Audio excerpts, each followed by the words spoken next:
ಎಲ್ಲರಿಗೂ ನಮಸ್ಕಾರ. ಇಂದಿನ ರೆಸೊನೆನ್ಸ್ ಫ್ರೀಕ್ವೆನ್ಸಿಯನ್ನ ಅಳೆಯುವುದು, ಅನುರಣನ ಆವರ್ತನವನ್ನು ಅಳೆಯುವುದು ಹೇಗೆ ಎಂದು ಚರ್ಚಿಸೋಣ.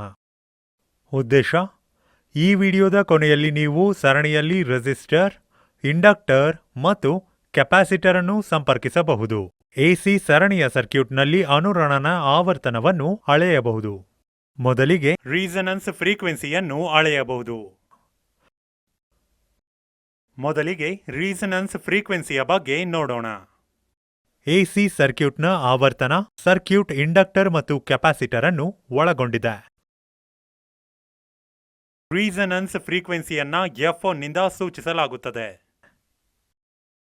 ಪ್ರತಿರೋಧದ ಮೂಲಕ ಎಸಿ ಪವರ್ ಅನ್ನು ರೆಸಿಸ್ಟರ್ಗೆ ರವಾನಿಸಿದಾಗ ಯೂನಿಟಿ ಪವರ್ ಫ್ಯಾಕ್ಟರ್ ಇರುತ್ತದೆ, ಅಂದರೆ ಪ್ರಸ್ತುತ ಮತ್ತು ವೋಲ್ಟೇಜ್ ಒಂದೇ ಹಂತದಲ್ಲಿದೆ.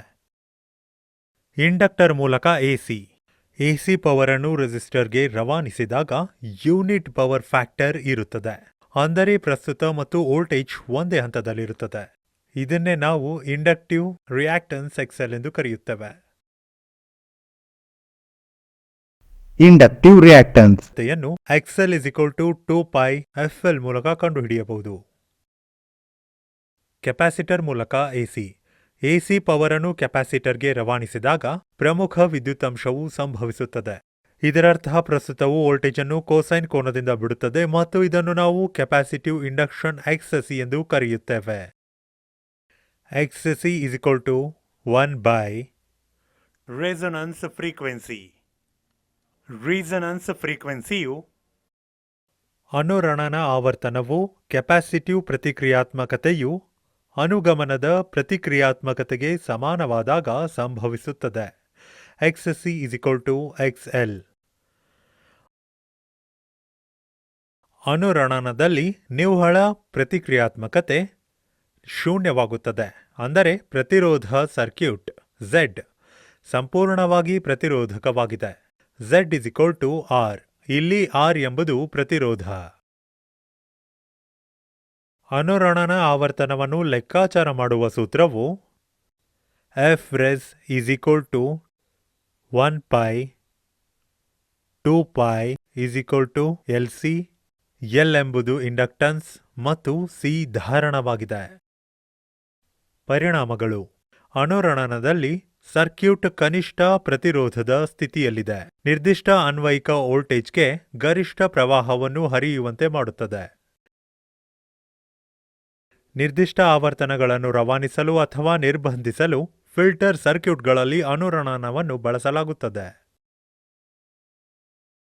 ಟ್ಯೂನಿಂಗ್ ಸರ್ಕ್ಯೂಟ್ಗಳಲ್ಲಿ ಇದು ಅತ್ಯಗತ್ಯವಾಗಿರುತ್ತದೆ. ಇಲ್ಲಿ ರೇಡಿಯೋಗಳು ಮತ್ತು ಸಂವಹನ ವ್ಯವಸ್ಥೆಗಳಲ್ಲಿ ಅತ್ಯುತ್ತಮ ಕಾರ್ಯಕ್ಷಮತೆಗಾಗಿ ನಿರ್ದಿಷ್ಟ ಆವರ್ತನವನ್ನು ಆಯ್ಕೆ ಮಾಡಲಾಗುತ್ತದೆ.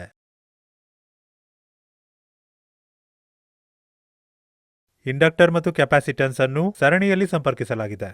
ಇಂಡಕ್ಟರ್ಸ್ನಲ್ಲಿ ಸರ್ಕ್ಯೂಟ್ಗೆ ಎಸಿ ಪವರ್ ಅನ್ನು ಅನ್ವಯಿಸಿದಾಗ ವಿದ್ಯುತ್ ಅಂಶವು ಮಂದಗತಿಯಲ್ಲಿದೆ. ಈ ಮಂದಗತಿಯ ವಿದ್ಯುತ್ ಅಂಶವು ಕೆಪಾಸಿಟರ್ಗೆ ಚಲಿಸಿದಾಗ ಮಂದಗತಿಯು ಏಕತೆಯಾಗುತ್ತದೆ, ಏಕೆಂದರೆ ಕೆಪಾಸಿಟರ್ನ ಪ್ರಮುಖ ಶಕ್ತಿ ಅಂಶವು ಇಂಡಕ್ಟರ್ನಿಂದ ಉಂಟಾಗುವ ಮಂದಗತಿಯ ಶಕ್ತಿ ಅಂಶಕ್ಕೆ ಸಮನಾಗಿರುತ್ತದೆ. ಏಕತೆಯ ವಿದ್ಯುತ್ ಅಂಶವು ಸಂಭವಿಸುವ ಈ ಆವರ್ತನವನ್ನು ಅನುರಣನ ಆವರ್ತನ ಎಂದು ಕರೆಯಲಾಗುತ್ತದೆ. ಆಚರಣೆಯಲ್ಲಿ ರೆಸೊನೆನ್ಸ್ ಫ್ರೀಕ್ವೆನ್ಸಿಯನ್ನು ಅಳೆಯೋಣ. ಕೆಪಾಸಿಟಿವ್ ಪ್ರತಿಕ್ರಿಯಾತ್ಮಕತೆಗೆ ಸಮಾನವಾದಾಗ ಸಂಭವಿಸುತ್ತದೆ.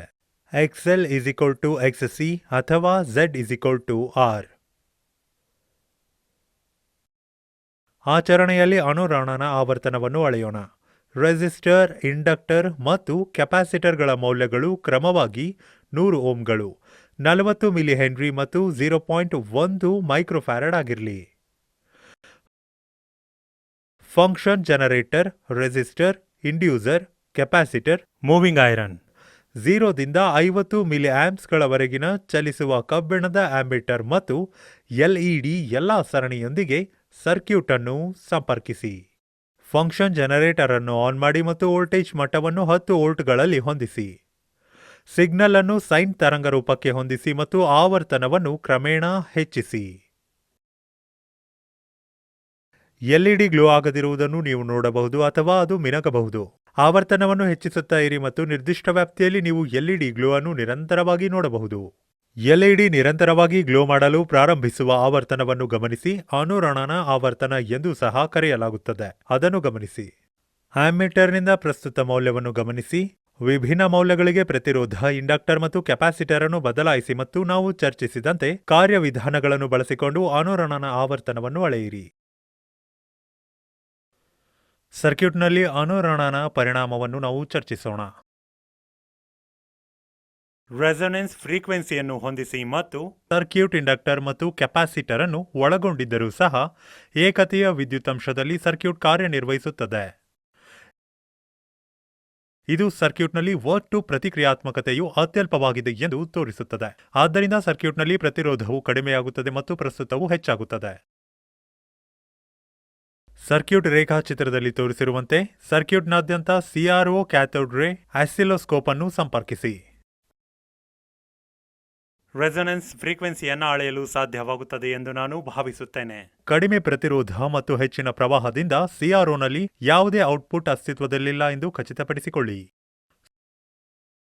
ಕಾಯಿಲ್ನಲ್ಲಿನ ಪ್ರತಿರೋಧದಿಂದಾಗಿ ಸರ್ಕ್ಯೂಟ್ನಲ್ಲಿ ಕೇವಲ ಒಂದು ಸಣ್ಣ ವೋಲ್ಟೇಜ್ ಮಾತ್ರ ಅಸ್ತಿತ್ವದಲ್ಲಿರುತ್ತದೆ.